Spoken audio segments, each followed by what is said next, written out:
การกำหนดแล้วครับคุณ หรือว่าแจกครับโอ้ชิ้นนะครับ อันนี้อะไรบ้าง ก็เลยครับตอบคำถามที่ผมก่อน เล็ก ตอบคำถามที่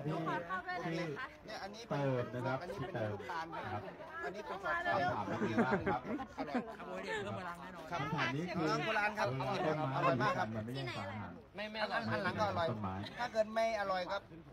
คนละหมัดเลยครับแม่กันคนละหมัด หรือ เอ้า กินปุ๋ย เฮ้ยไม่มี หรือ อันนี้ไม่ กิน ใบ ปุ๋ย ใบ ธ ต ร อง รมชาติ อย่าเข้าใจผิดดูดี แต่งพิษด้วย ข้างล่างด้วยครับข้างหลังอร่อย เมื่อกี้นี้อาจารย์บอกว่าต้นไม้สูงนะครับ นะครับลองชิมนะลูกตาลกับเปลือกนะค ต้ รับ นไม้กลาง คนครับดูข้างหลังก็มีกล้วยหน้ามะพร้าวครับข้างหลังก็จะเป็นช้อนไส้คาราเมลครับ